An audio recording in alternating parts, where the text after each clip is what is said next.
Que centelha fez brilhar o momento da criação? O mistério acendeu a mais ousada e controversa questão de todos os tempos. Os humanos gostariam de saber as suas origens. Nós gostaríamos de saber como a vida surgiu na Terra. E agora, a ciência acredita que tem as respostas. Até construiu a maior máquina da Terra para recriar o início dos tempos. Faça um passeio numa nave virtual de volta ao Big Bang.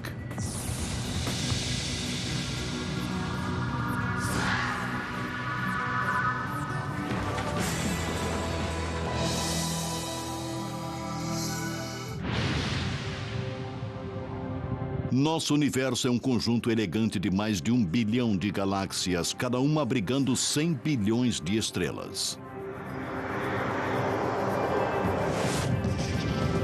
Ainda não se sabe quantos planetas existem. Nós sabemos que a Terra fez sua residência na galáxia Via Láctea. Nosso planeta azul orbita o Sol como uma pedra de safira, o único corpo celestial conhecido até agora a ter vida. Mas como nosso mundo chegou aqui? É elementar que queremos saber o que foi que criou o universo e como ele se desenvolveu por mais de 14 bilhões de anos de existência.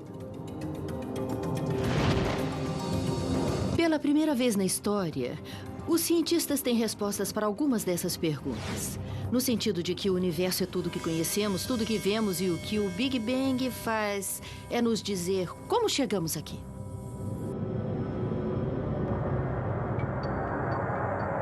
A teoria do Big Bang diz que há mais de 13,7 bilhões de anos, nosso universo começou num estado incrivelmente denso, quente e comprimido, com uma missão principal: expandir. Houve uma explosão cósmica que criou as estrelas, os céus, as galáxias à nossa volta. Então, para onde olhamos, vemos restos dessa explosão cósmica que pôs em movimento o universo. O Big Bang é agora uma teoria da física bem aceita para explicar o que aconteceu depois que o nosso universo nasceu. É confirmada por dados científicos sonoros e observações. Uma teoria não é somente uma ideia antiga com que você sonha no meio da noite.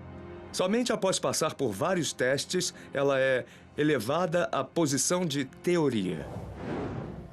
Se você olhar a teoria do Big Bang, nós não temos um ponto de dados. Temos centenas de pontos de dados que se encaixam exatamente na teoria do Big Bang.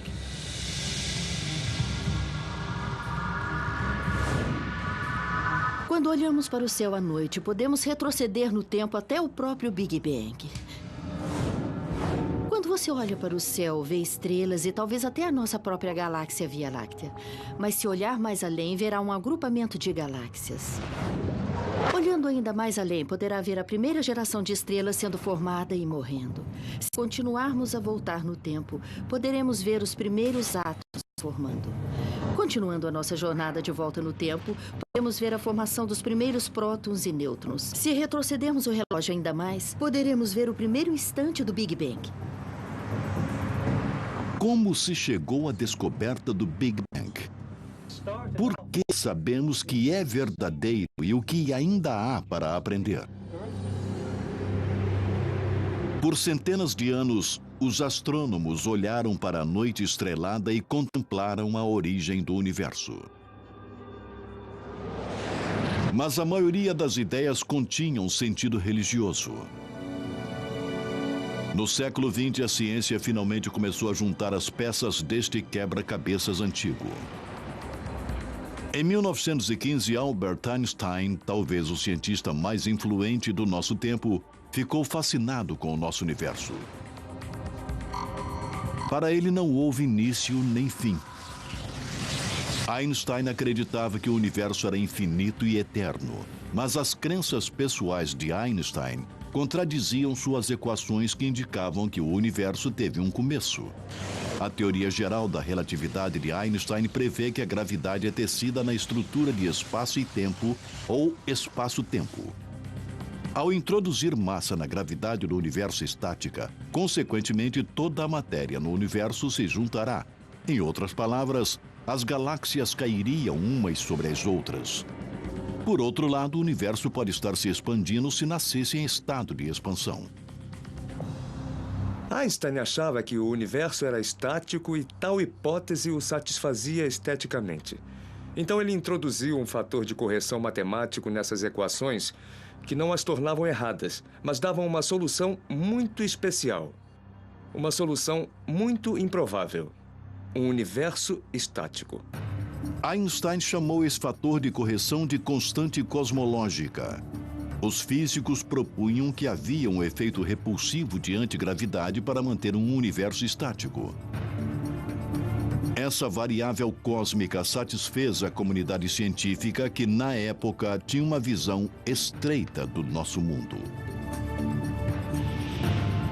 Se você perguntasse para um astrônomo naquela época, o que é o universo para você? Ele diria, é fácil. É apenas a galáxia Via Láctea, é tudo o que existe. Ele não se move, é simplesmente uniforme e estático.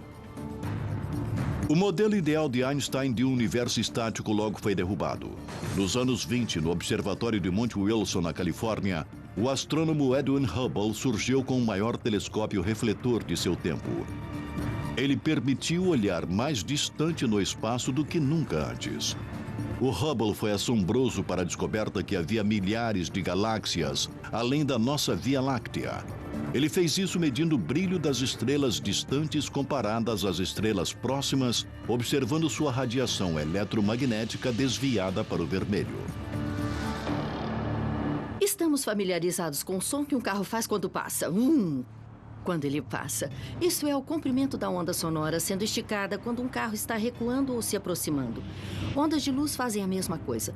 Quando um objeto está se movendo em nossa direção, ele fica mais azul. E quando um objeto está se afastando de nós, ele parece mais vermelho. Isso se chama deslocamento para o vermelho. Por isso, observando-se quão vermelho algo parece estar, os astrônomos podem ter uma ideia de sua distância. Aqui está um universo hipotético se expandindo depois do Big Bang. É igual ao nosso universo, onde os adesivos são as galáxias e a bola é o espaço no qual as galáxias estão agrupadas. Isso é exatamente o que nós vemos em nosso universo, onde as galáxias estão se afastando umas das outras. O Hubble comprovou os cálculos que Einstein havia feito, mas que o gênio da ciência ficou relutante em reconhecer. Mas quando Edwin Hubble finalmente mostrou que o universo estava de fato se expandindo, Einstein disse, esse foi o meu maior erro. A descoberta do Hubble de um universo em expansão, conhecida como a Lei de Hubble, se tornou a primeira peça de evidência que apoiaria o Big Bang, uma teoria que veio de uma fonte improvável. Georges Lemaitre, um padre belga e professor de física, estudou as equações de Einstein. Ele calculou que se o universo está se expandindo hoje, ele deve ter sido menor no passado. Portanto, ele deve ter tido um início. Lemaitre propôs que nosso universo em expansão emergiu de um átomo primitivo. Ele entendeu as implicações da ideia de Einstein, que se o universo estava se expandindo, então talvez tivesse uma origem em algum tipo de átomo cósmico primordial ou algum tipo de ovo cósmico que, chocado, deu à luz ao universo. Os colegas de George Lemaitre não acreditavam muito no átomo primordial. Sugeriam um evento de criação que talvez beirasse mais a religião e a teologia. Eles preferiam achar que o universo seria tanto estático como a maioria das pessoas pensavam antes disso, ou talvez eternamente se expandindo, se ele realmente estivesse se expandindo como Hubble mostrou. Lemaitre defendeu sua teoria do átomo primordial como puramente científica. Mas o astrônomo britânico Fred Hoyle se opôs firmemente à sua hipótese. Concordando que o universo estava se expandindo, Hoyle propôs que as novas galáxias eram formadas de matéria que vinham sendo feitas constantemente. E assim, o universo sempre teria existido e sempre pareceu o mesmo. Hoyle chamou sua teoria alternativa de o estado estacionário. De fato, Fred Hoyle admitiu ter observado que o universo parecia estar se expandindo. Mas ele disse que não houve um evento de criação, não houve um início. O universo sempre esteve se expandindo e continuaria para sempre a se expandir. Em 1984, durante um programa de rádio em Londres, Hoyle tentou diferenciar sua teoria de estado estacionário com a ideia de Lemaitre do átomo primordial. Ele se referiu à teoria de Lemaitre como Big Bang de Lemaitre, e o nome ficou. Essas duas teorias concorrentes se envolveriam no último e científico duo para determinar a origem de tudo.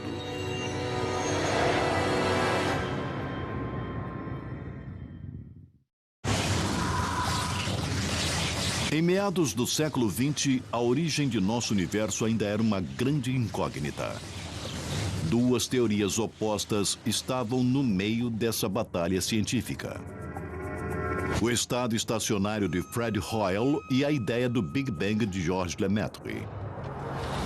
Para que as duas teorias fossem provadas, cada uma deveria explicar a origem dos elementos do universo e de que matéria tudo era feito. Havia elementos leves, como o hidrogênio primário e hélio, e elementos pesados, como nitrogênio, carbono, oxigênio e ferro. Sob altas temperaturas, o elemento leve do hidrogênio se funde para formar hélio. Por sua vez, o hélio se funde em elementos mais pesados. Fred Hoyle propôs que a criação de todos esses elementos mais pesados do que o hidrogênio aconteceu no núcleo de estrelas ardentes num processo chamado fusão nuclear.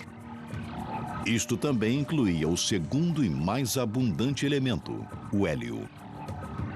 William Fowler, que era um físico nuclear, e Fred Hoyle explicaram como as estrelas fazem os elementos e, portanto, eles achavam que também as estrelas faziam hélio. E assim todos os elementos eram feitos nas estrelas e não precisava haver um Big Bang.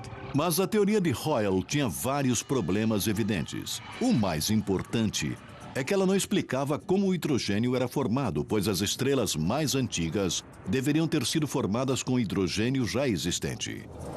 Hoyle acabou com esse problema sugerindo que o hidrogênio e o hélio sempre existiram e sempre foram espontaneamente criados. Mas outros começaram a questionar a hipótese de Hoyle. Nos anos 40, o físico russo Georg Gamow também estudou a origem dos elementos químicos. Usando a teoria do Big Bang, ele previu as proporções relativas do hidrogênio e do hélio no universo e descobriu que deveria conter muito hélio, que só pode ser criado pela fusão de dois átomos de hidrogênio. Gamow descobriu que o hidrogênio cria quase 75% dos elementos em nosso universo e o hélio só 25%. Ele concluiu que as estrelas sozinhas poderiam gerar tanto hélio. Mas se o universo começou com um Big Bang quente e denso, as temperaturas eram altas o suficiente em toda parte para fundir o hidrogênio em hélio.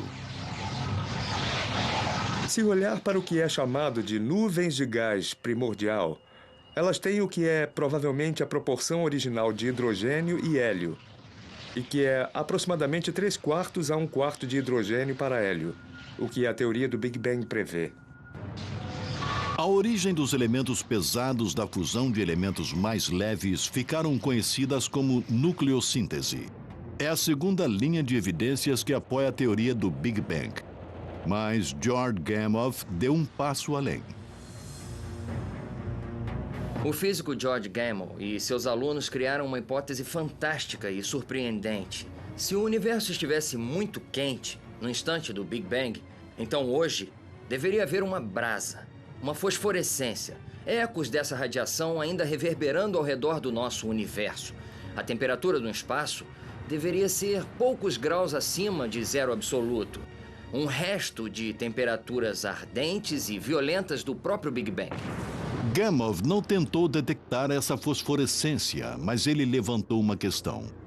2 décadas se passaram antes que a teoria do Big Bang fosse inegavelmente provada e por acidente. Nos anos 60, a AT&T, antigo Bell Labs, construiu uma antena gigante para se comunicar com os satélites mais antigos. Esses instrumentos convertem ondas sonoras em impulsos elétricos e então em luz na forma de micro-ondas e ondas de rádio. Em 1964, os radioastrônomos Robert Wilson e Erno Penzias estavam usando a antena para observar o hidrogênio na galáxia Via Láctea quando captaram um estranho sinal. Usando o telescópio gigante localizado em Holmdel, Nova Jersey, Penzias e Wilson escanearam o céu em busca de um som irritante. Para sua surpresa, eles captaram um sinal de radiação fraco em todas as direções. Os astrônomos ficaram perplexos. Eles não conheciam nada no espaço que pudesse gerar tal ruído. A maioria dos cientistas provavelmente o teria ignorado, mas eles perceberam que aquilo era algo sério. Eles procuraram todas as causas possíveis, incluindo pombos e seus excrementos, sobre o radiotelescópio. Na verdade, não havia nada que estivesse produzindo ruído artificialmente. Aquele sinal vinha realmente do próprio universo. E, quando viram isso, entraram em contato com um astrônomo em Princeton que havia teorizado que seria possível observar essa micro-onda ambiente diretamente. Penzias e Wilson descobriram a evidência incontestável. Era o fundo cósmico em micro-ondas. Na verdade, o resto de radiação do Big Bang, como previu o físico George Gamow nos anos 40. O fundo cósmico em micro-ondas mostra como o universo era há aproximadamente 380 mil anos depois do Big Bang. Antes dessa época, o universo era um ensopado denso e opaco de partículas carregadas e radiação na forma de raios gama e raio-x. Após se passarem cerca de 380 mil anos, a mistura primitiva esfriou para permitir que os primeiros átomos neutros se formassem. Nesta época, matéria e radiação se separaram e os primeiros fótons ou raios de luz conseguiram passar livremente pelo universo. Esses mesmos fótons são a radiação incandescente que vemos hoje e que viajou desde o início dos tempos. É igual a quando você vai acampar nas montanhas e tem uma neblina matutina e você não consegue ver nada até que o sol levante e a neblina se desfaça. E então você pode ver lindas montanhas ao seu redor. Não significa que elas tenham sido feitas há poucos minutos. É isso que está acontecendo no universo. 400 mil anos depois do Big Bang, a neblina se dissipou e conseguimos ver as estruturas. Mas achamos que as estruturas foram, na verdade, feitas na primeira fração de segundo após o Big Bang. A radiação cósmica de fundo em micro-ondas foi a terceira e mais forte peça de evidência validando a teoria do Big Bang. Num sentido, o toque de despedida para a teoria do estado estacionário foi a descoberta da radiação cósmica de fundo em micro-ondas. A teoria de estado estacionário basicamente não tem origem plausível para essa radioirradiação neutralizada. A comunidade científica finalmente abraçou a teoria do Big Bang, mas o fundo cósmico em micro-ondas gerou perguntas imediatamente. Quando olhada de perto, a radiação parecia lisa, não granulosa como esperado. Era um problema, pois olhamos para o universo hoje e vemos que é claramente uniforme. Há galáxias em alguns lugares e não há em outros. Então se tornou um problema para os cosmólogos explicar como essa estrutura poderia ter evoluído desse estado inicial muito liso. Durante as 3 décadas seguintes, os cientistas tentaram descobrir variações ou flutuações mínimas de temperatura que deixariam uma marca no fundo cósmico em micro-ondas. Mas essas variações eram difíceis de se ver com instrumentos baseados em terra. A ciência precisaria conquistar o espaço para buscar respostas.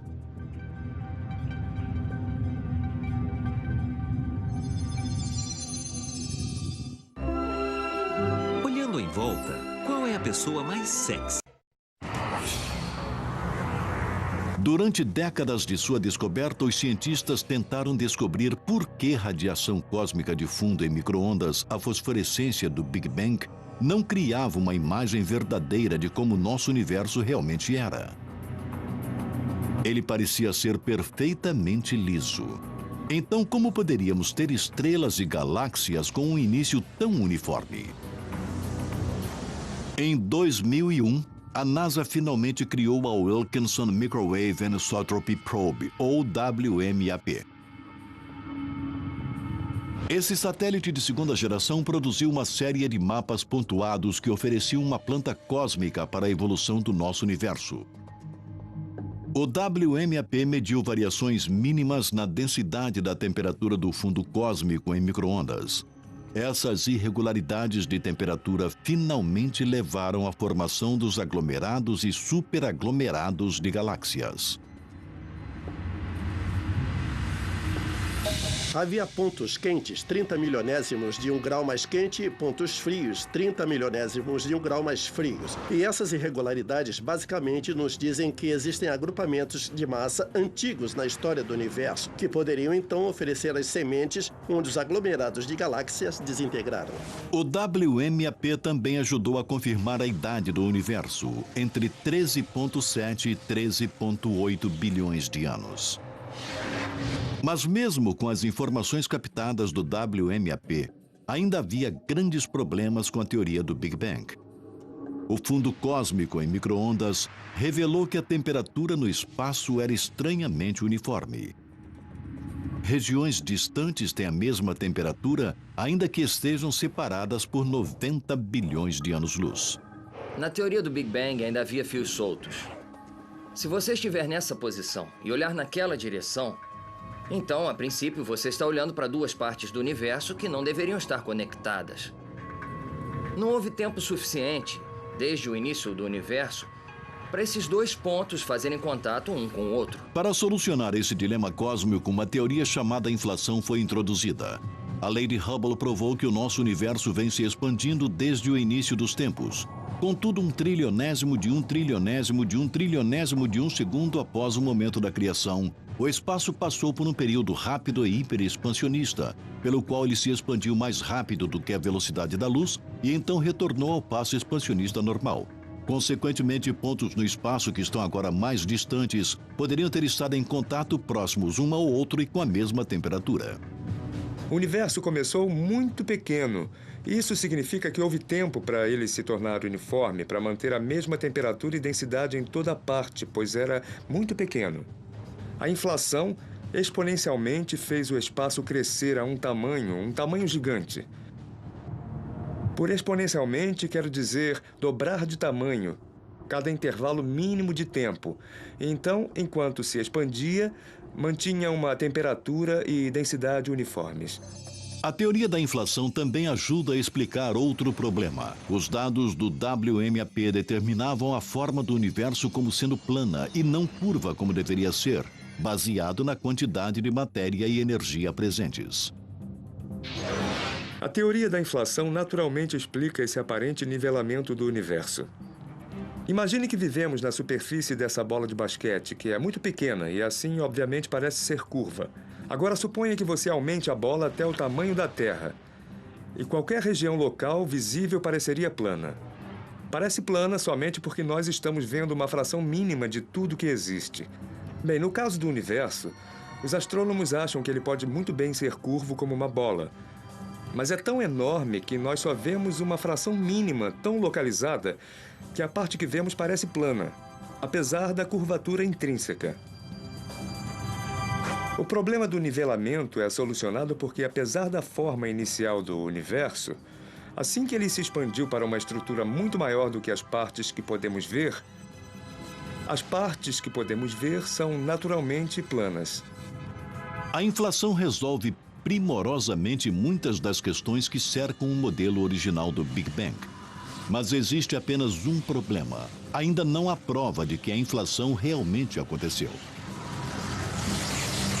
Tivemos a ideia de que o universo começou num estado quente, denso e está expandindo, e a ideia do Big Bang. Nós temos uma teoria agora que acrescentamos a ela chamada inflação, sobre que parte daquele processo deu certo. Nós ainda não temos provas que isso aconteceu aqui, aconteceu ali e aonde aconteceu. Ainda temos que explicar, é como funciona. Uma nova missão pode descobrir se a inflação realmente ocorreu. Em 2009, a European Space Agency, em conjunto com a NASA, lançam o Planck. É um satélite de terceira geração que estudará o fundo cósmico em micro-ondas com resolução inacreditável, que não foi conseguida pelas missões COBE e WMAP.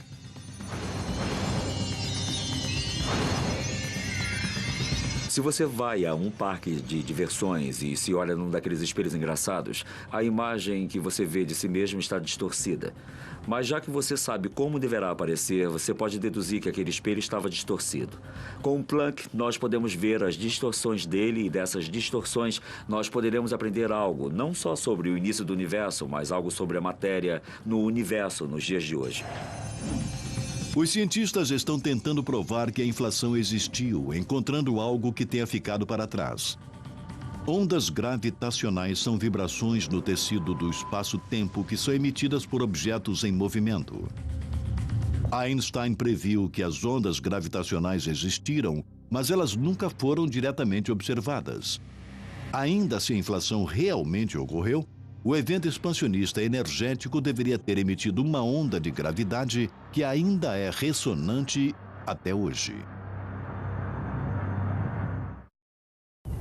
Vai chegar o dia em que tudo terminará. O dia em...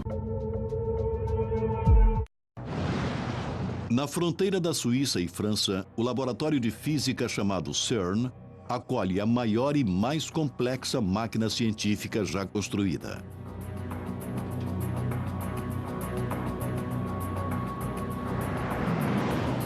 Instalada a 91 metros no subsolo e do tamanho de 5 jatos jumbo, o Large Hadron Collider, ou LHC, foi projetado para recriar as condições que existiram a 1/1000 de segundo após o Big Bang, para dar respostas sobre por que e como ele aconteceu.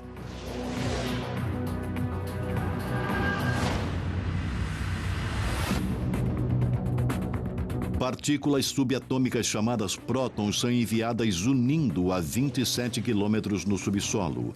Curso circular em direções opostas a mais de 99,9% da velocidade da luz. 4 detectores localizados dentro do túnel agem como câmeras para gravar as colisões.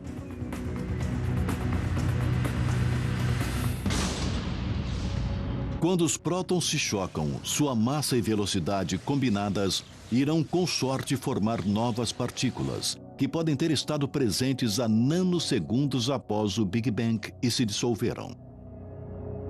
Essas partículas poderiam esclarecer a origem das partículas fundamentais da natureza.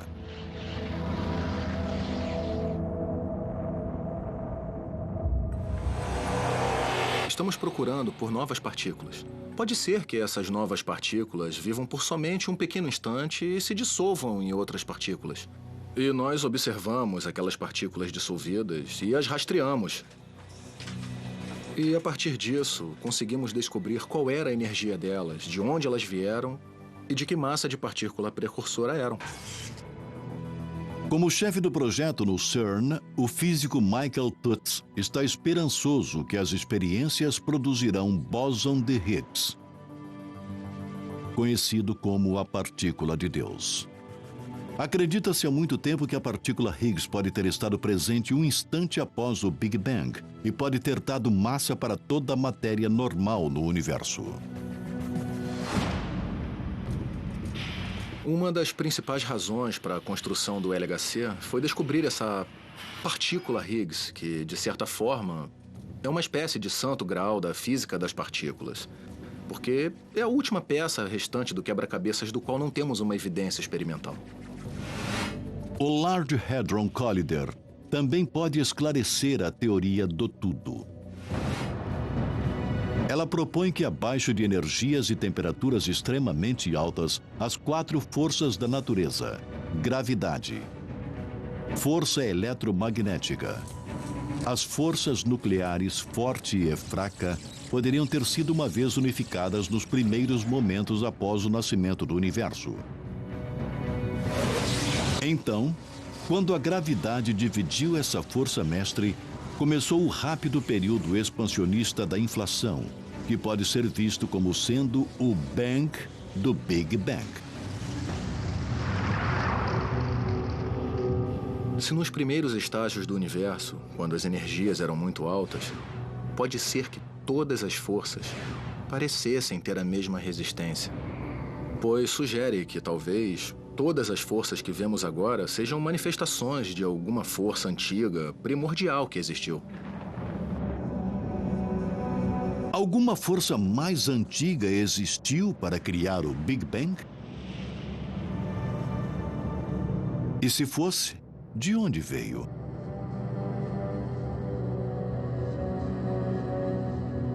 A teoria inflacionária faz muito mais do que ajustar dados. A teoria prevê que poderia ter havido um período pré-inflacionário. Ela diz que se o Big Bang aconteceu uma vez, poderia acontecer de novo. E de novo. E de novo. E de novo. Muitos físicos teóricos concordam com um pré-Big Bang, em que o nosso universo pode ser, na verdade, o resultado de um universo pré-existente.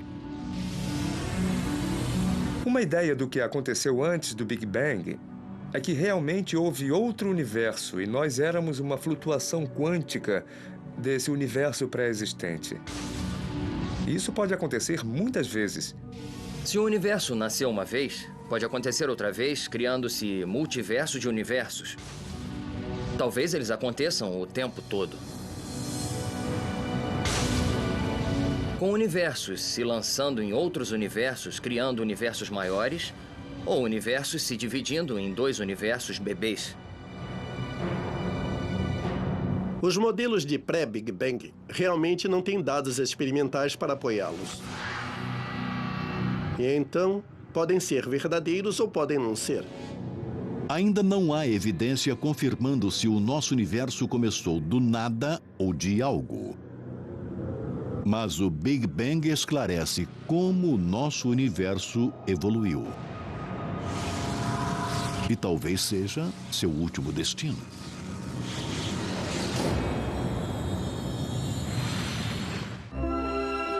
Olhando em volta, qual é a pessoa mais sexy?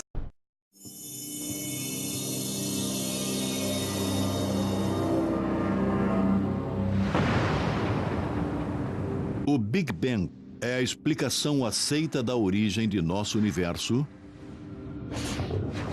de acordo com dados científicos, observações e teorias de físicos e matemáticos. Eis um cronograma do que achamos que aconteceu.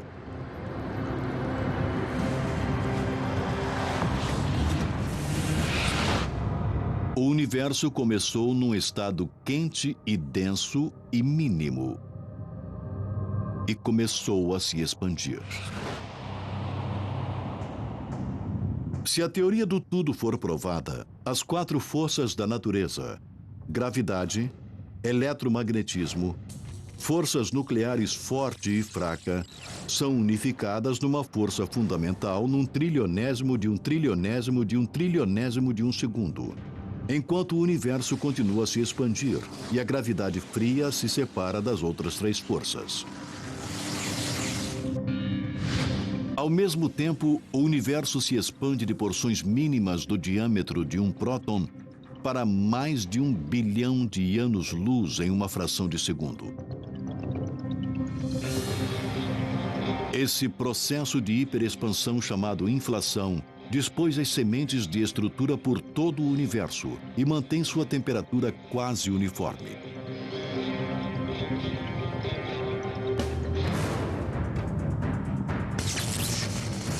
Quando a inflação diminui, as forças eletronucleares fraca e forte tornam-se forças separadas.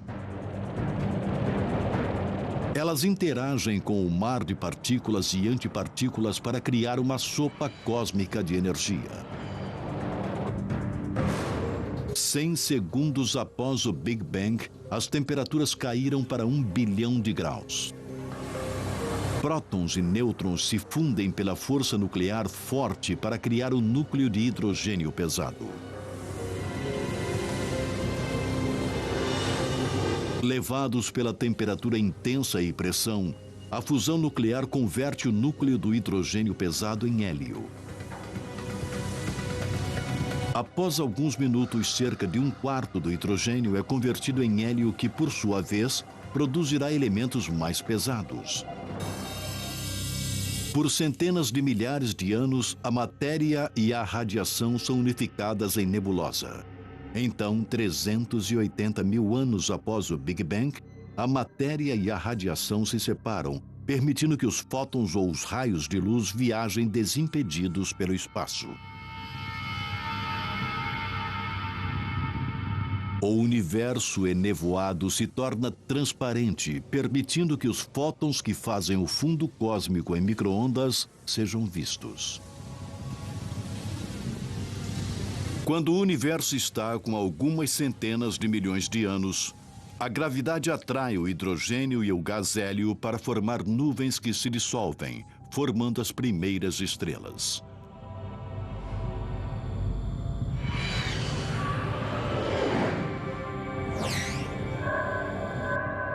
Quando o universo está com cerca de 500 bilhão de anos, grupos de estrelas e gás formam as primeiras galáxias.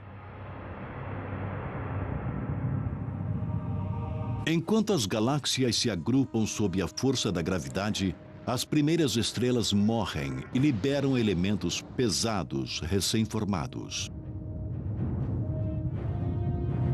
Carbono, nitrogênio e oxigênio. Elementos básicos à vida. Esses elementos pesados finalmente se moldam para formar novas estrelas. Mais de 9 bilhões de anos após o Big Bang, o nosso Sol se forma dentro de uma nuvem de gás na galáxia Via Láctea. Restos de gás de partículas de poeira circundam o Sol e se unem para formar os planetas no nosso sistema solar, incluindo a Terra. Tudo que vemos em nosso planeta emergiu da poeira estelar, que se originou há mais de 13,7 bilhões de anos atrás numa súbita centelha de energia. Você poderia considerar o nosso Sol o neto da primeira geração de estrelas que foram formadas logo após o Big Bang. Mas o que o modelo Big Bang prenuncia sobre o futuro de nosso universo? Uma teoria é que, como o nosso universo continua a se expandir, a matéria ficará cada vez mais fina. As galáxias consumirão seus suprimentos de gás para formar novas estrelas e as estrelas antigas explodirão. O universo se tornará escuro e insuportavelmente frio. Num certo ponto distante no futuro, o universo ficará tão frio que nem mesmo a própria vida conseguirá viver num universo congelado. O modelo Big Bang é um dos triunfos científicos dos últimos 100 anos. Através de um exame minucioso e luta, a ciência mapeou agora uma viagem de volta a quase ao início dos tempos. E a busca continua, enquanto novas descobertas responderão por que estamos aqui e de onde viemos.